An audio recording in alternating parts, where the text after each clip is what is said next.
नमस्कार बंधुगण, स्वागत करुछि मोर यूट्यूब चैनल ओडिया औषधि को एवं आज एक नुआ वीडियो को।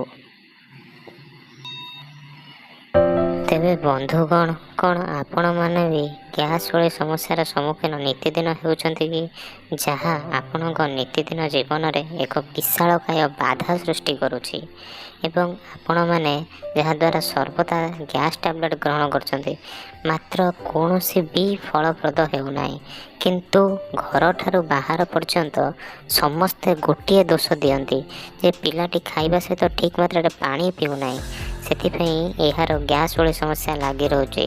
किंतु यह संपूर्ण भूल।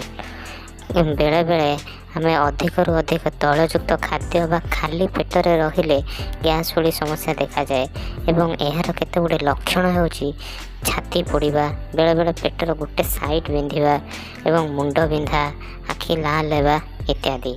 यह समस्या पई एक घरोई उपचार मु आज आनी जहाँ को आपण फॉलो कले गोटे रु 2 सप्ताह मध्य यही गैस भली समस्या शेष हो जीवो।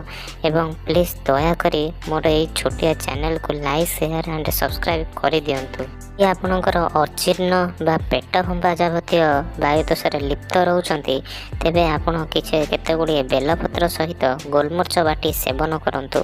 यह द्वारा आपनको किछि दिन मध्ये आश्चर्यजनक फल मिलिबो एवं एहा को पिलाटर बुढ़ा जाए समस्त को दियंतु। यही औषध समस्त सेवन कले पेटर गुल्म कृमि और अग्निमांद्य प्रवृत्ति रोग दूर हो जीवो।